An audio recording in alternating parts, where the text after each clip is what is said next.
isalaysay po yung naging karanasan po ninyo sa lupang inaward na sa inyo ng DAR? Ako pala si Manuel Galang na bilang farmers doon sa Barangay Santa Cruz sa Porac. Meron pong tumulong sa amin nga yung si Attorney Carlos. Tinulong. Bali ka 24 katao po kami doon sa Barangay Santa Cruz. Kasalukuyan po namin nagtatanim tapos na-disgrasya po si Attorney. So nung Tapos January 20, 2020 Opo. po. Sige po. Si Mr. Galang. Sige ma'am, si Mr. Galang na lang muna po magsalita.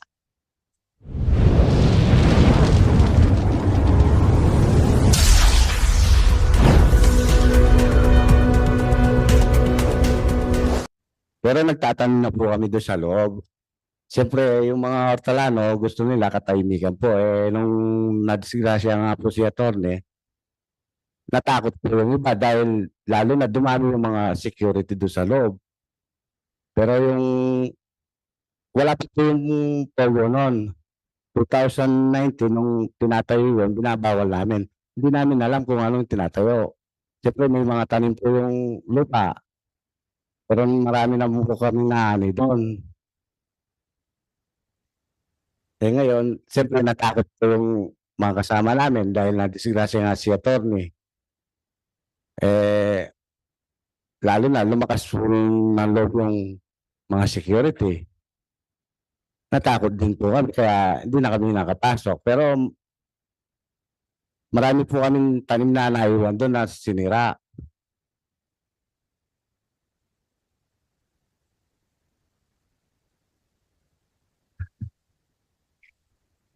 At Mr. Galang, itong ipinapakita natin ngayon na timeline ng Porac 106 case, kanino pong timeline ito? Galing po ba sa organisasyon ninyo? Madam Chair, the timeline. Could you please identify yourself, ma'am? Good afternoon, Madam Chair and members of this honorable committee. My name is Ron Fatima Gantan. I'm the researcher of the United Filipino Against Crime and Corruption. At kami po ang Nakapag-support kayo kanina? Yes, You were able to... Sorry, your name again, ma'am? My name is Ron Fatima Gantan. Rowan Fatima. Roan Fatima Gantan. I'm a researcher of the United Filipino Against Crime and Corruption. Alright. Sa inyo po itong timeline. Yes, kami po ang tumutulong sa mga farmers. I see. Nanonote ko lang po, Ms. Roan at Mr. Galang, dun sa mga petsa o taon na binabanggit ni Mr. Galang, 2003 halimbawa, na nagsimula na yung coverage, no, yung proseso ng agrarian reform sa lupa nyo, dito sa timeline apparently meron na rin pong application for conversion na na-file. Alam, ba't nawala? Umurong. And then may nabanggit din po kanina si Mr. Galang na yung mga taong 2019 at saka 2020 na ayon dun sa naunang pahina nung timeline, meron na rin palang nangyayaring una na issue na yung order ng DARCO 2019, pero meron na ring motion for reconsideration with issuance of cease and desist order na na-file at hanggang umabot na yung later years. Meron po bang pwedeng mag-present nung timeline na ito? Ng case on behalf of the farmers. So, si Ms. Rowan po magpe-present. Yes po. Sige po, please. I-atras po natin sa unang page ng timeline. Kinuha po namin yan noong 2003. Tapos meron po tumulong sa amin nga yung si Attorney Carlos. Tinulungan po kami. Siya pong nag-ayos sa mga... Siya pong lumakad. Lahat po ng kuwan sa DAR. Kasalukuyan po nagtatanong kami doon. Mr. Galang, paki-diretso lang po yung mic sa bibig ninyo. Apa. Okay po. Salamat.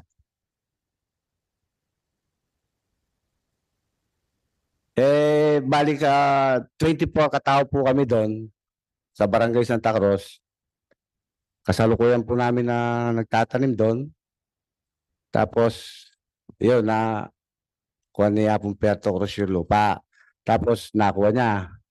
Tapos tinulungan po kami ni Attorney Carlos.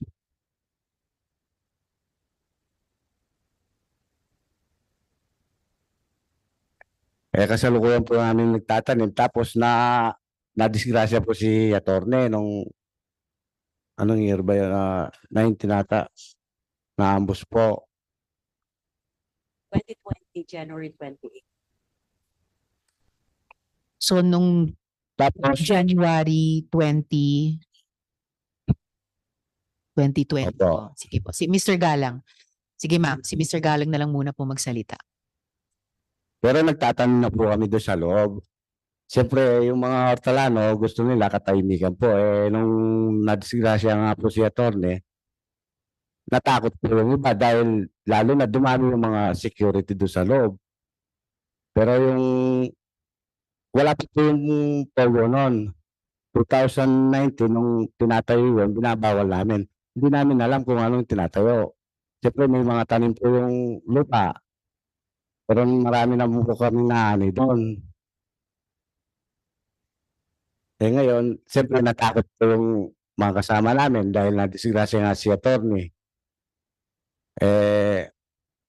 Lalo na lumakas po ng loob yung mga security.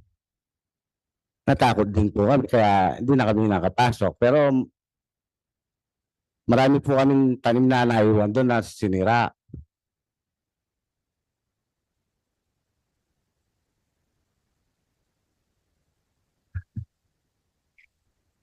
At Mr. Galang, itong ipinapakita natin ngayon na timeline ng PORAC 106 case, kanino pong timeline ito? Galing po ba sa organisasyon ninyo? Madam Chair, the timeline. Could you please identify yourself, ma'am? Good afternoon, Madam Chair and members of this honorable committee. My name is Ron Fatima Gantan. I'm the researcher of the United Filipino Against Crime and Corruption. At kami po ang Nakapag-support kayo kanina? Yes, You were able to. Sorry, your name again, ma'am? My name is Roan Fatima Gantan. Rowan Fatima. Roan Fatima Gantan. I'm a researcher of the United Filipino Against Crime and Corruption. Alright. Sa inyo po itong timeline. Yes, kami po ang tumutulong sa mga farmers. I see. Nanonote ko lang po, Ms. Roan at Mr. Galang, dun sa mga petsa o taon na binabanggit ni Mr. Galang, 2003 halimbawa, na nagsimula na yung coverage, no, yung proseso ng agrarian reform sa lupa nyo, dito sa timeline apparently meron na rin pong application for conversion na na-file. Alam, ba't nawala? Umurong.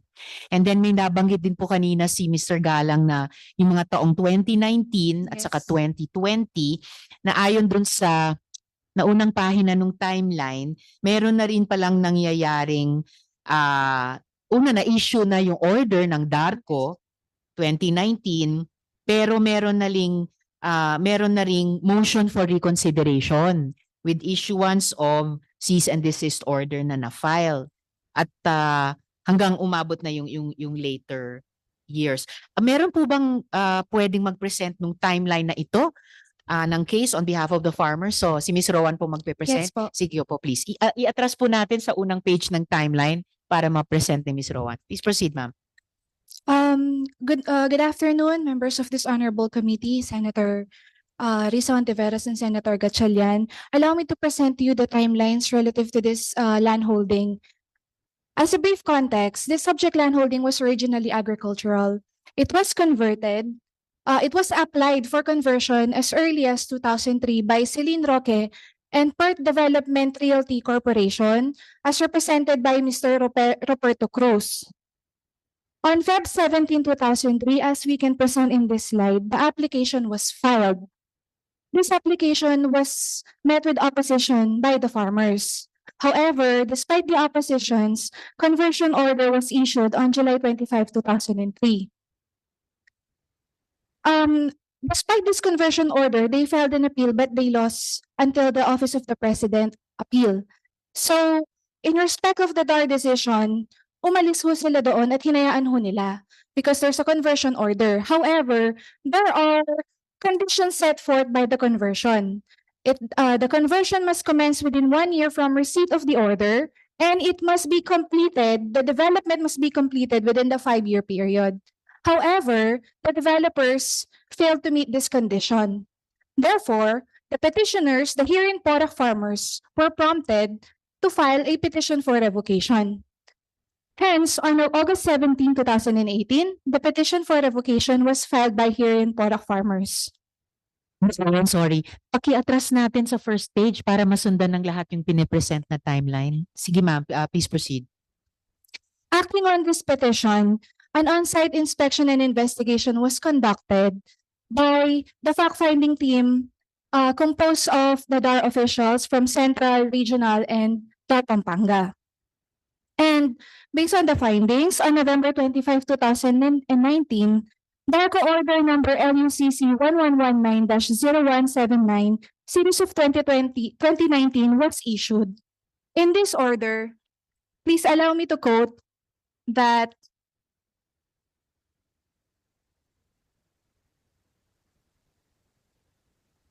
it was mandated in this order that the undeveloped portion of this landholding will be the subject of COP coverage and to be distributed to qualified farmer beneficiaries. So therefore, the PAPO 2 was mandated to segregate the undeveloped portion from the developed portion. This order was met with the other party filed motion for reconsideration with issuance of CDO. However, the same was denied in the DARCO Order LUCC 0122-0624 Series of 2022. It held the former 2019 decision. On February 17, 2022, the notice of appeal was filed by Celine Roque et al. And it was filed at the Office of the President. On the second slide, you will see that as early as August 30, 2022, the OPAC requested the immediate implementation of the DARCO orders. However, the following day, August 31, 2022, Papo Sagampud replied, and he said that they cannot implement it because there's a pending OP appeal. Hence, on September 4, the OPAC replied in his letter citing DAR A05 Series of 2014 stating that when there's a notice to appeal filed at the Office of the President, the Office of the Secretary through the Undersecretary for Field Operation Office must issue a directive to proceed. So acting on the request, on September 19, 2022, a directive to proceed was issued by Undersecretary Casel Celeste. 2 days later, September 21, 2022, a notice to proceed was issued by PAPO 2. And on November 2, 2022, timelines and the budget were submitted. As they requested for the approval of the budget, they indicated in their report that the subject for coverage is 46 hectares and the target date of distribution of titles and installation of farmers is August of 2023. On November 25, 2022, UPAC requested the transfer of the implementation due to alleged connivance of DAR Pampanga with Puerto Cruz.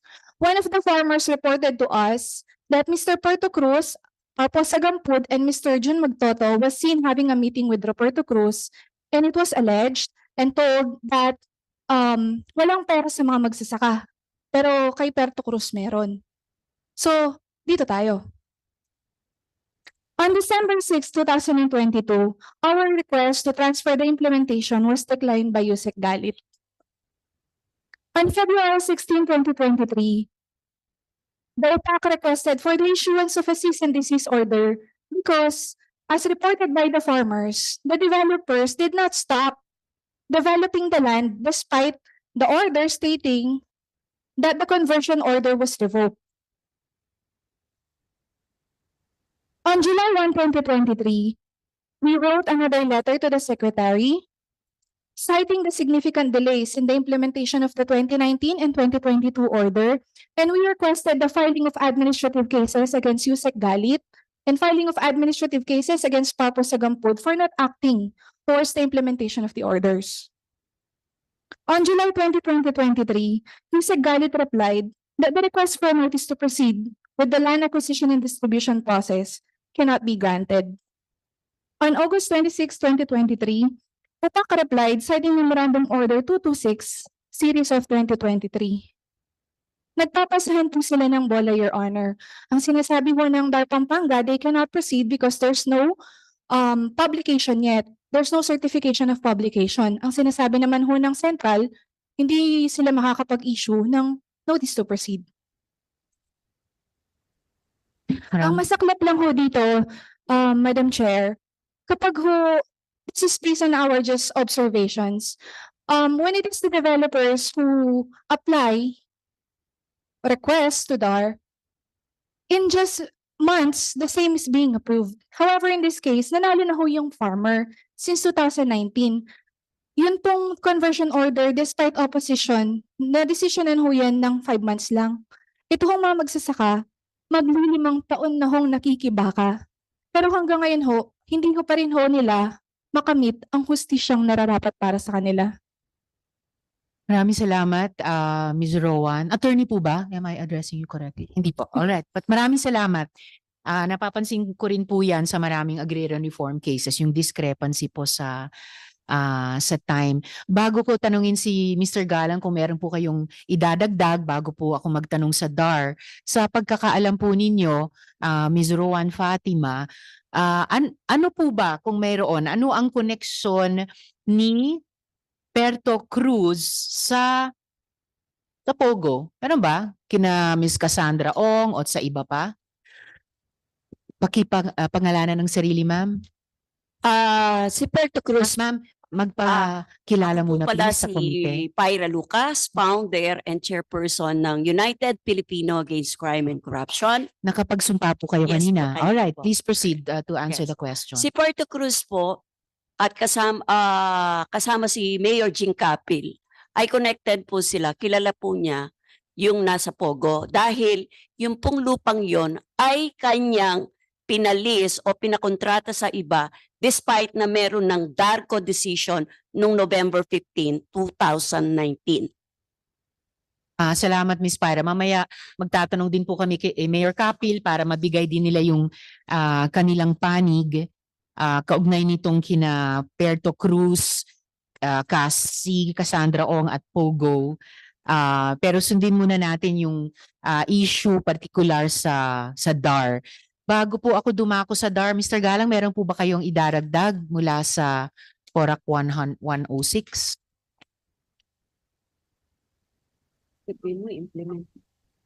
Yun lamang po. Yun lamang po. All right. Maraming salamat po, Ninoong Galang. Pwede po bang magtanong kay Yusek Galit para sa DAR? Dahil po nabanggit din naman po yung pangalan po ninyo. So Yusek, do you confirm that on 15th November 2019, DAR Central Office issued DARCO Order Number LUCC 1119-0179 series of 2019? Ito pong ipa-flash ko ngayon. Una sa lahat, Madam Chair, Honorable Senator Risa, magandang umaga po sa inyo at sa lahat po ng membro ng Senado. At una sa lahat, Madam Risa, nagpapasalamat ako sa wakas nakita ko rin on a face-to-face basis si Ms. Pyra Lucas. Kilala ko lang siya sa pangalan. Oo.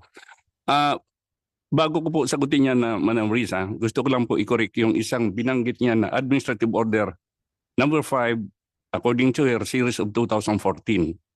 Sa tingin ko po yung Administrative Order number 5 na yan, hindi yan 2014, kundi Administrative Order number 5 series of 2017. Okay. Well noted po. Okay. So, Mapatungkol po paki-confirm doon- na lang po kung Mapatungkol po doon ito sa bang kasagutan DARCO ninyo, order ay Madam Risa. issue. Yung pong sinasabi na 2019 order, parang base sa record yun, yan po yata yung order of revocation. Ipakikita ko po muli para ma-validate natin kung yan ba ay order of revocation. Paki-flash po natin yung DARCO order dated 15th November 2019. To be precise, Madam Risa, this referred 2019 DARCO order is a partial revocation order of the conversion order dated 2003. And I confirm the existence of these documents, Madam Senator. So yung sinasabi niyong conversion order, yun yung July 25 of 2003. Iyan po yun, ma'am. Nasa timeline din po yan ng PORAC 106.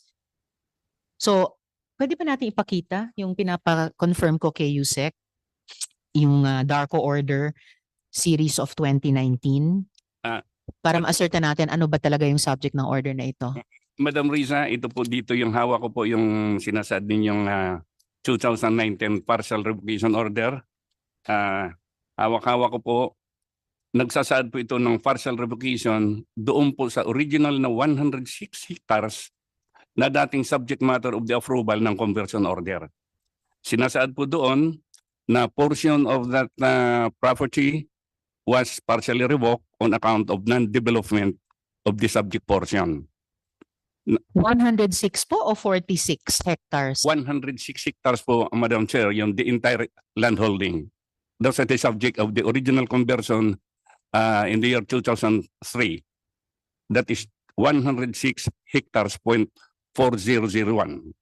Nakapaloob doon yung 46 hectares na pinresent po ng PORAC 106. Yung out of that 106 hectares, Madam Chair, 60 hectares more or less was fully developed, necessarily occupied by Royal Golf Course, while the alleged 40 hectares, Madam Chair, remains undeveloped. Alright. Pwede na ba nating i-flash yung, nasaan na ba yun? Yung DARCO order number LUCC 1119-0179 series of 2019. Pardon, Madam Chair. Okay, so kino-confirm nyo po Yusek Galit na in-issue yan ng DAR Central. Confirm po, Madam Chair. On records po yan ng DAR, Madam Chair. So you're confirming that this is the order. At ito dahil kino-confirm nyo po na ito mismo yung order, ito po mismo ang nakalagay at ang title, kasama sa title, declaring that the remaining undeveloped lands be subject of CARP. Tama po ba? Eksakto po, accurate po yung sinabi niyo, Madam Chair. Tama po. Ngayon po, Yusek Galit, na-reverse po ba yung order na ito? May cease and desist ba from executing the order? Madam Chair, ito pong sinasabi natin na 2019 partial revocation order, Madam Chair, is still pending with the Office of the President on account of the appeal filed, Madam Chair, by the owners of the subject land holdings. Pero sa pagkaalam ko po, Yusek Galit, kung ang sasabihin natin na ang sitwasyon natin ngayon ay ganito dahil may pending appeal sa OP, dapat patuloy pa din yung LAD process hanggang sa issuance ng RP title. Madam Chair, napakaganda po ng inyong sinabi para mabigyan ko po ng oportunidad na i-clear po dito sa kagalang-galang na Senado yung mga overlapping ng mga issuances ng mga administrative orders. Kasama na po, Madam Chair, yung statute na kung tagurian natin ay Republic Act 6657. Opo, sa Republic Act 6657, nakasaad po sa Section 16 na magpapatuloy po ang LAD process up to the issuance of RP title.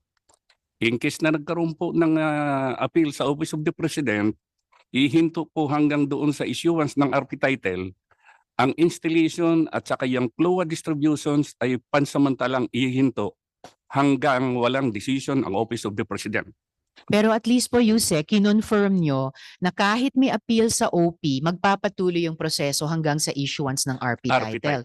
And in the meantime, kahit habang nakapending pa sa OP noon, hindi po ba totoo, tulad ng nakita yata natin sa timeline, there was a subsequent order dated 2022 which affirmed the 2019 order and denied the request for cease and desist, di po ba? Tama po yun, Madam Chair, kasi nung panahon na yun, wala pa pong appeal. Niresolve po muna yung motion for consideration na i-final ng landowners. Ito po si Len Roque, represented by Roberto Cruz. The developer is PERT Development Corporation, Madam Chair. So but given yung subsequent order nung 2022, affirming the 2019 order and denying the request for cease and desist, dapat nagpatuloy po yung land acquisition and distribution, yung installation po ng agrarian reform beneficiaries. Okay, Madam Chair, kung mabibigyan niyo ako ng panahon kahit na 1 minute lang, liliwanagin ko Sige po po. yung mga administrative order issuances. Yung pong tinutukoy niya na administrative order number 5, series of 2017, iyan po ay inisyu ng dating former secretary si Kapaing Mariano. Ang substance po ng order na yon, tuloy-tuloy po ang LUD process up to the installation. Subsequently, however, Madam Chair, there was another administrative order, number 6, series of the same year, 2017, that suspended the subject provision of EO number 5. And eventually, Madam Chair, EO2, series of 2020, was issued, Madam Chair, which clearly dictated in no uncertain words that the subject LUD process habang pending po doon sa Office of the President cannot proceed. At ito po, Madam Chair, ay sinusuportahan din yun ng administrative order naman na inisyu naman ng Office of the President kung tawagin Administrative Order number 22 series of 2011 na kung nakapinding ang appeal sa Office of the President, hindi po pwede magpatuloy ang execution. May RP title na po ba o wala, Yusek? Wala pa pong RP title ito, Madam Chair, kasi the truth of the matter, this is not a case of an original notice of coverage. This is a case of an original conversion order which later, on account of alleged non-development of some portion of the subject land holdings, was partially revoked. Pero po yung conversion order at conversion process, diametrically opposed dun sa proseso na magbubunga ng RP title at eventually installation ng farmer beneficiaries. Nabanggit nyo po kanina, Yusek, galit yung AO2 series of 2020. Reference ko rin po iyon sa ganitong pagtatanong, pati yung Memorandum Circular 226. At kung may RP title na, eventually kung may RP title na, syempre, kanselado na ang title pabor sa original owner. At hindi na sila pwedeng pumasok sa kahit anong agreement over the land. And certainly, hindi sana pwedeng makapagpatayo ng higit sa 40 na mga villas na pangpogo, hindi po ba?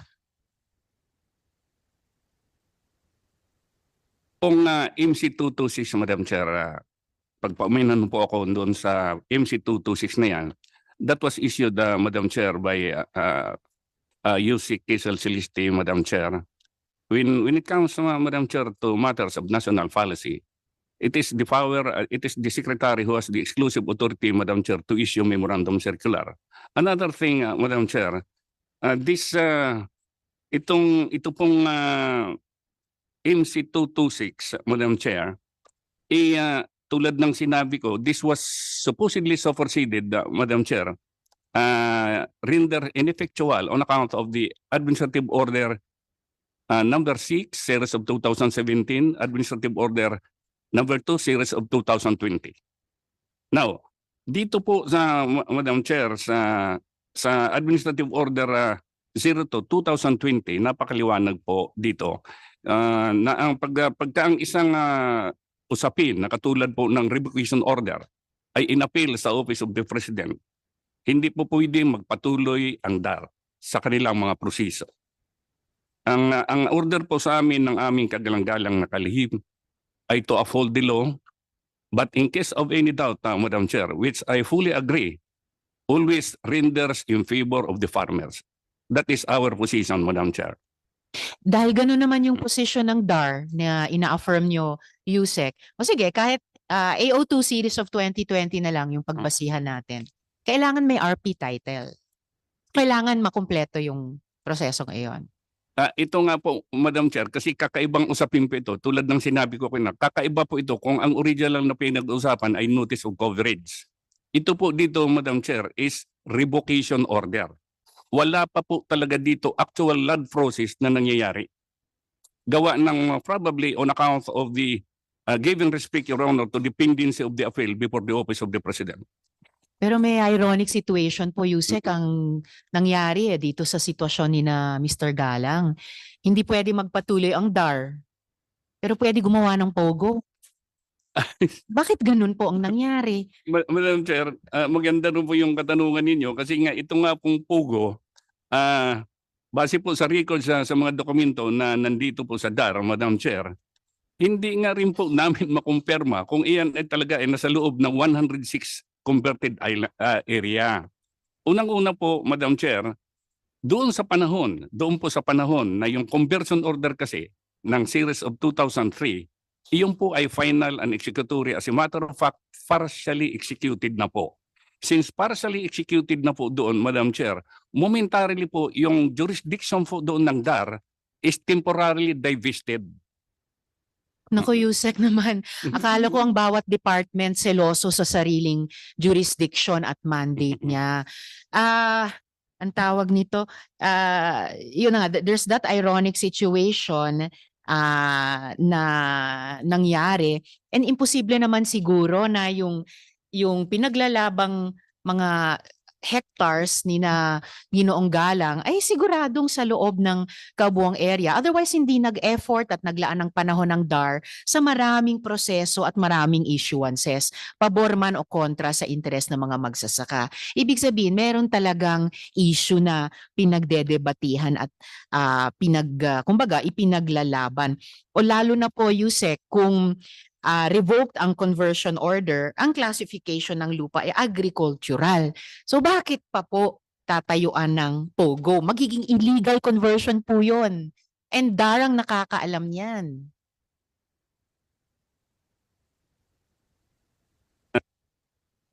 Supervision ng ating Madam Chairman. Pero ganito po ang pangyayari niya na Madam Chair. The moment a conversion order is issued by the DAR, Madam Chair, and the subject property is developed whether into residential, commercial, or in this particular case, this is partly eco zone, tourism zone.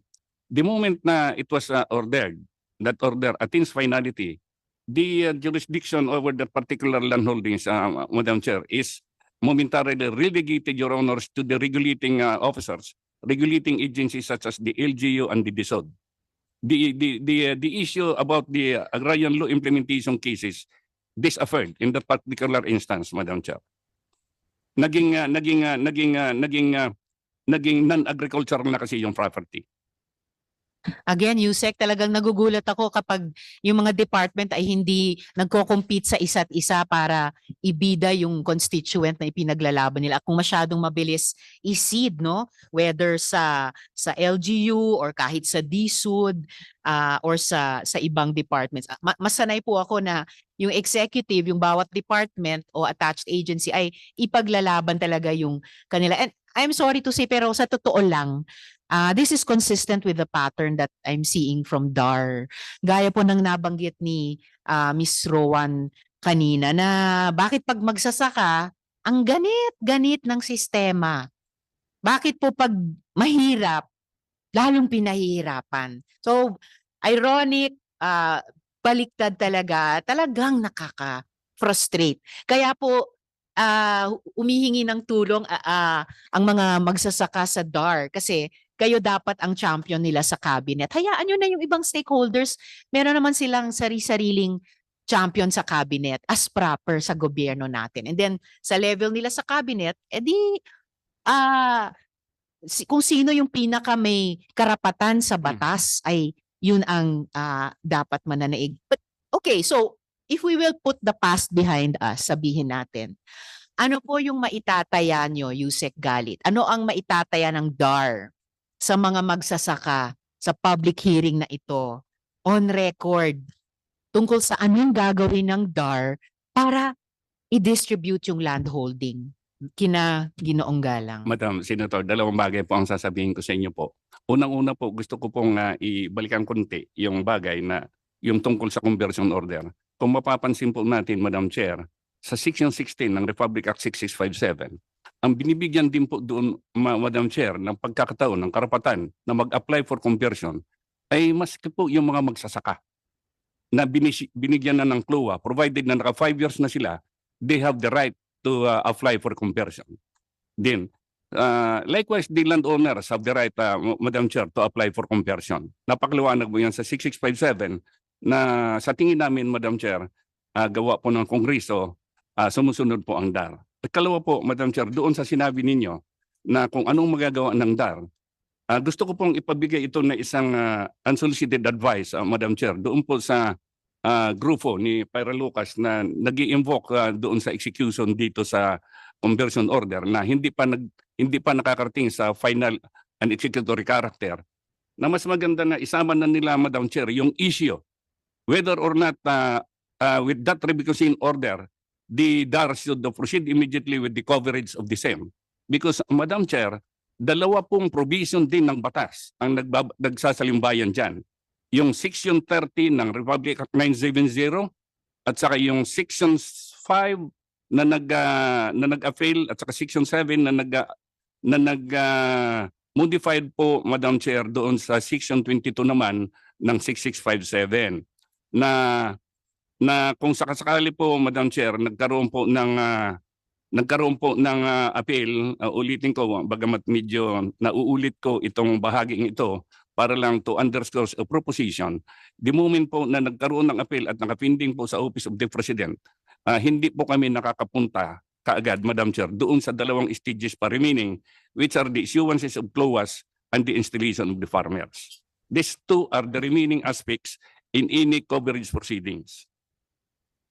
But nonetheless, kapag nahinog na yung RP title, hindi na pwedeng i-convert yan. And hindi naman conversion order ang interest ng magsasaka eh. Mapasa kanila nga yung lupa nila at masaka nila, hindi i-convert sa ibang use. At yung landowner, hindi na siya landowner, dating landowner na siya.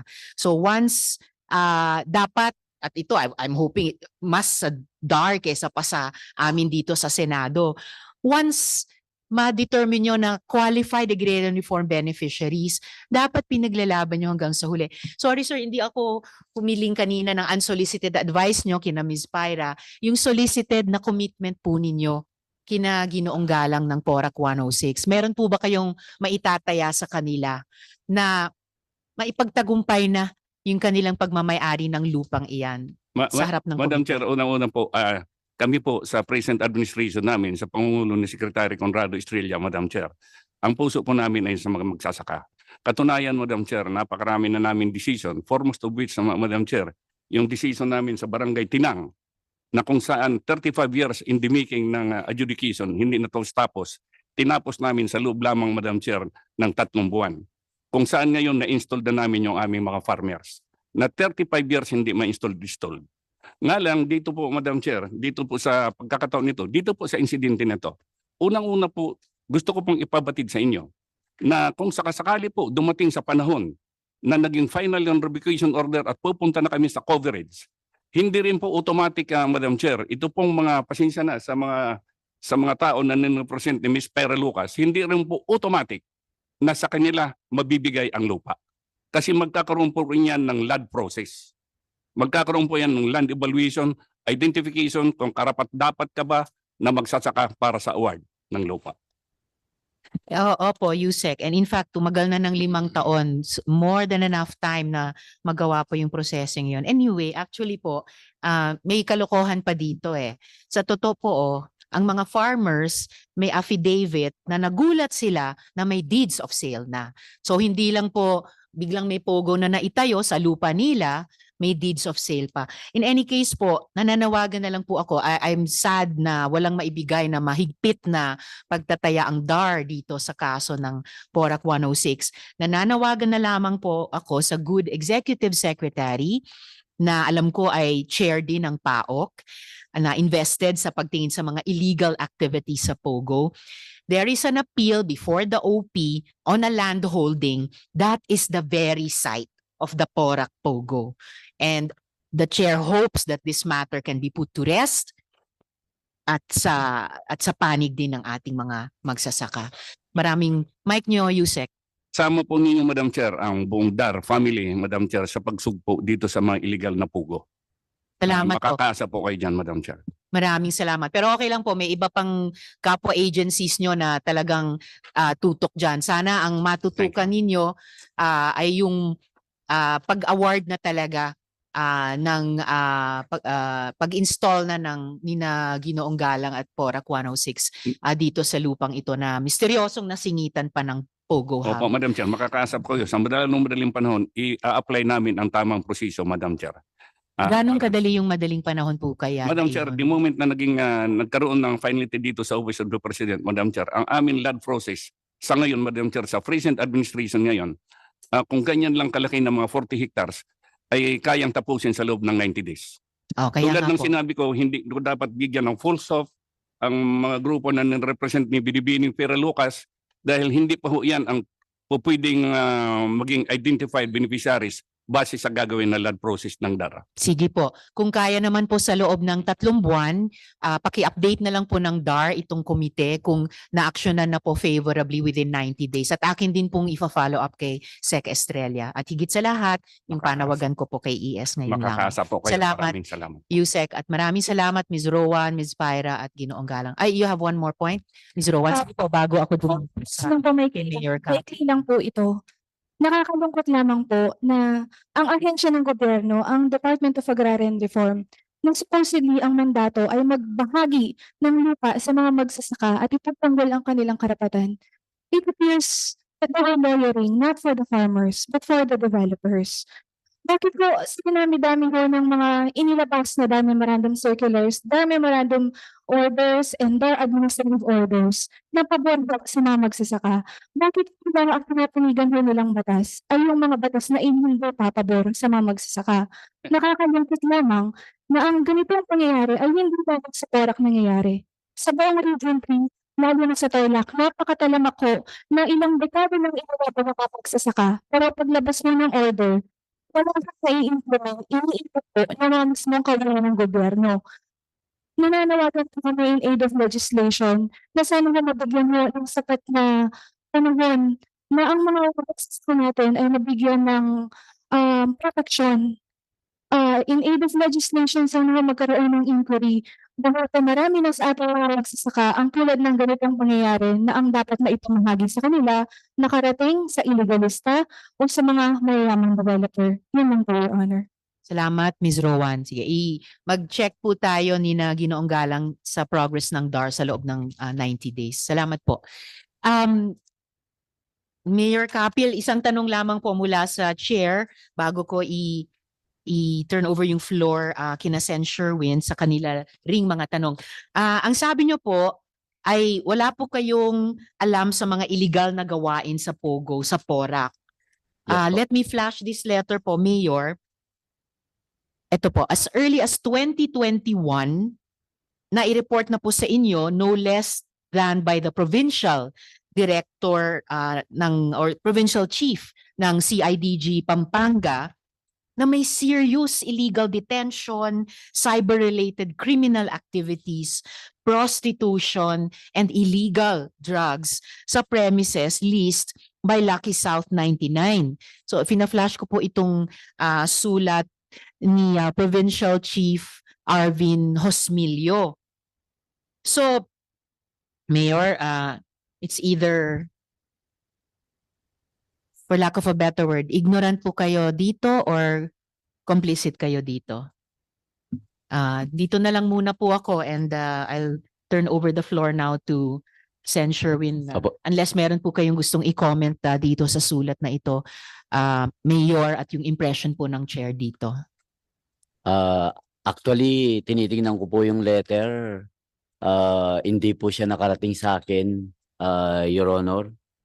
Mayor, meron pong received stamp July 19, 2021 o 5 days po pagkatapos ipinadala ni Provincial Chief Hosmilio. Opo, pasensya na po talagang in all honesty, hindi po nakarating sa akin yung sulat. Kung nakarating lamang po sa akin, di maaaring di po namin na-actionan yan. So ignorant po kayo sa sulat na ito? Hindi naman po ignorant. In all honesty, hindi po nakarating po sa akin, Your Honor, yung sulat. Actually, nakikita at nakakausap ko rin naman si Sir Rosmilio.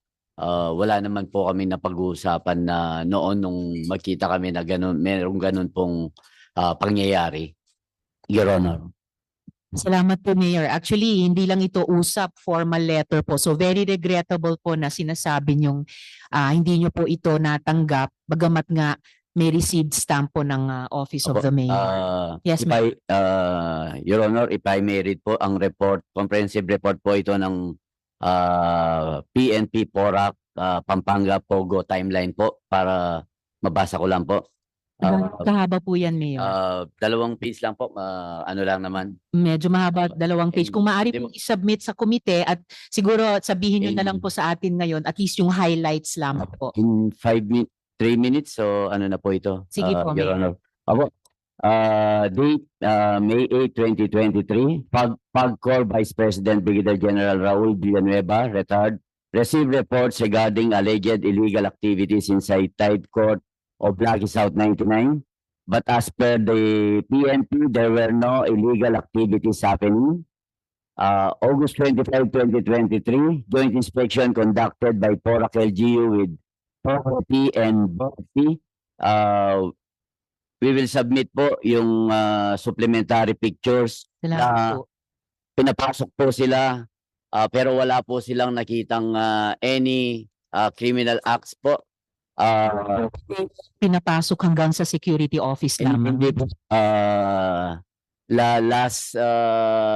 Recently lang po namin na nakita yung report nila na pinapasok po sila nung 2023 po ito, Your Honor. Kaya we will supplement this para mas Salamat po. makita po natin. Then September 28, 2023, based on reports that there was an alleged missing Thai national, the PORAC BPLO, PNP, CIDG, and ATCU conducted an inspection at Thai court. It was then found out that the said Thai national went home to Thailand on July 2023. October 25, 2023, PNP PORAC coordinated with BPLO regarding the validation of papers of Lucky South 99 to which PORAC BPLO cooperated. November 16, 2023, a certain intelligence officer conducted an inspection of Lucky South 99 to verify if the company continued to operate despite the expiry of their permit on 27 of October 2023. December 28, 2023, another inspection has been conducted by an investigator of PNP to verify if whether Lucky South 99 was still operating after the expiration date of the license. January 19, 2024, an intelligence officer continued to conduct an inspection and verification of Lucky South 99 to ensure that no illegal activities are taking place. March 20, 2024, PNP received reports that illegal pogo was allegedly monitored inside Lucky South 99. Allegedly, most workers are Chinese nationals and Filipino workers. Allegedly, pogos are used to venue for human trafficking, kidnapping, cybercrime, and even prostitution. March 21, 2024, PORAC Station conducted coordination and validation with different agencies, local government, BPLO, PAGCOR, and intensified intelligence monitoring. Upon coordination, management of Lucky South 99 informed the station that their license to operate was still in the process of validation of PAGCOR. Same day, they coordinated with BPLO. March 24, 2024, PNP wrote to PORAC LGU regarding the request for assistance for a JIT. Yun nga po, kaya nakapag JIT po kami nung May 3 at doon na po kami hindi pinapasok, Your Honor. Salamat po, Mayor. Quickly lang, General Villanueva, binanggit din sa timeline yung pangalan ninyo. May comment ba kayo doon sa timeline na pinresent ni Mayor Kapil?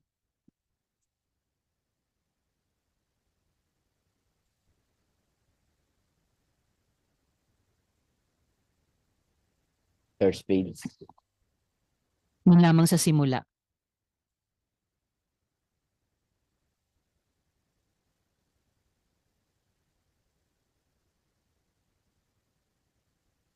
Madam Chair, I'll check my record, but parang wala naman akong na-receive nun, ma'am. Kasi may compilation naman ako ng reports na dala ko ngayon. So I'll check uli, ma'am. Thank you. Salamat, General. And lastly for now, nabanggit din po, pinersend ko yung sulat ninyo, Provincial Chief Hosmilio, at binanggit din po ni kayo ni Mayor. May comment po ba kayo sa nangyari o di nangyari pagkatapos nyong isulat itong mga seryosong issue kay Mayor? Good afternoon, Madam Chair, and to the honorable members of this committee. Tingin po. I remember, Madam Chair, pinareceive po namin ito sa Office of the Business Permit and Licensing Office. Although hindi ko po ma-recall kung meron kaming na-receive na reply. Pero most likely, wala po, Your Honor.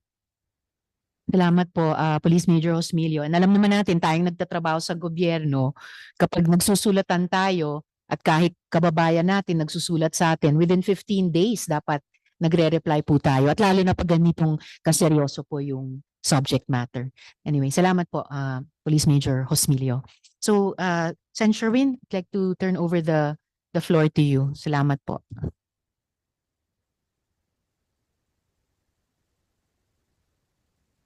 Thank you, Madam Chair. I'll pursue your the line of questioning that you left off. Specifically po yung letter ng PNP. I'm trying to kung pwede ma-flash lang natin. Mahalaga po itong letter na ito dahil yung kaninang letter. Yan.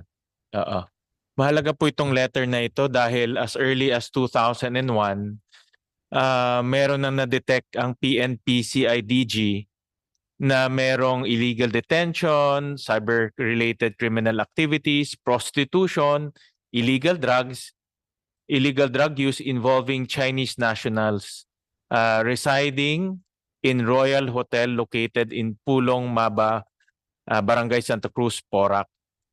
Kung makikita ho natin as early as 2021, yung mga criminal activities doon, parehong-pareho kung ano yung nakita natin ngayon.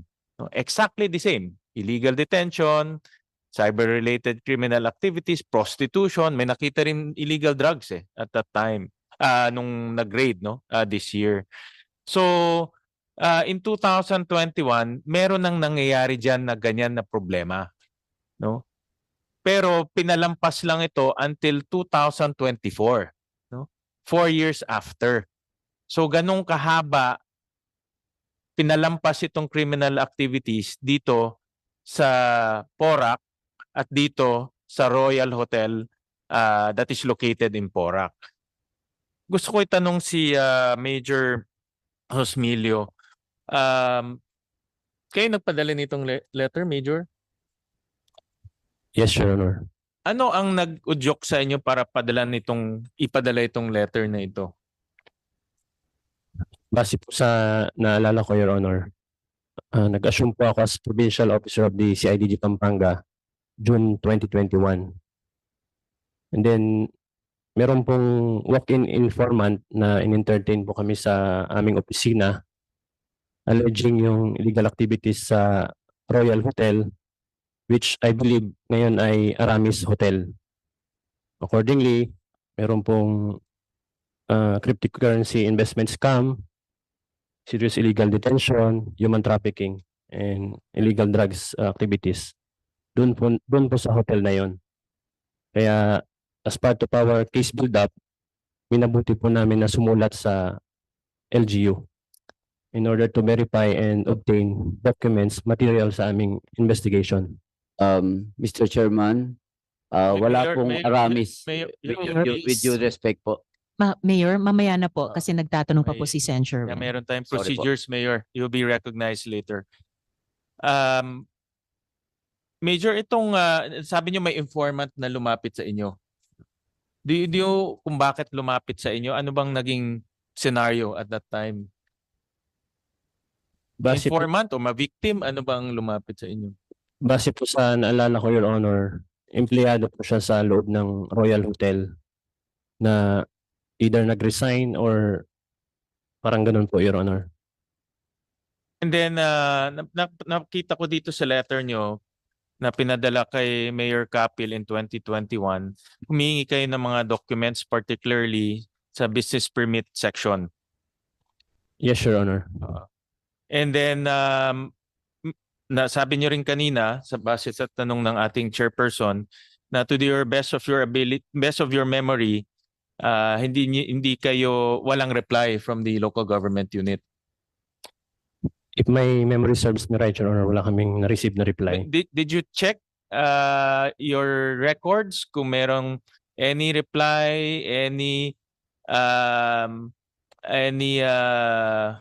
communication from the business permit section of the LGU? Kasi kung ikaw ang business permit head at ito naka-address to kay Mayor at ang pinag-uusapan dito krimen, wala nang kaduda-duda, dapat diretso sa lamesa ni Mayor to eh. Di ba? Hindi mo na pwedeng ito go through the normal process pa receive. Diretsuhin mo na kay Mayor to dahil we're talking about illegal detention, prostitution, illegal drugs, no? So from your background check and also from your records, meron bang any communication from the LGU?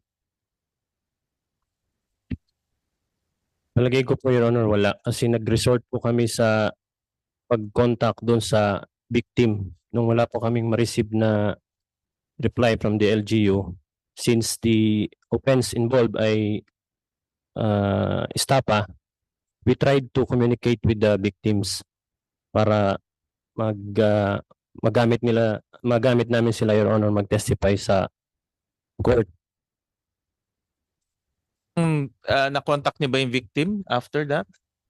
Na-contact po namin, Your Honor, but the problem is yung po mga biktima ay mga foreign nationals living abroad, and at that time ay pandemic po, yung travel restriction, hindi sila makapunta dito sa Pilipinas. So nag-reach out kayo dito sa mga biktima. Ito yung mga nagsumbong sa inyo. No, Your Honor, yung pong CSR representative na nagtatrabaho sa Lucky South 99. Diba sabi mo kanina may Pinoy na dating nagtatrabaho na nagsumbong? Yes po, yun po yung walking informant. Foreigner siya, local? Pinay po, Pinay. Pinay. And then pinursue nyo ba itong case sa kanya o kumuha pa kayo ng mga information? Sa maalala ko po na shift yung focus namin sa ibang pogo po sa Clark.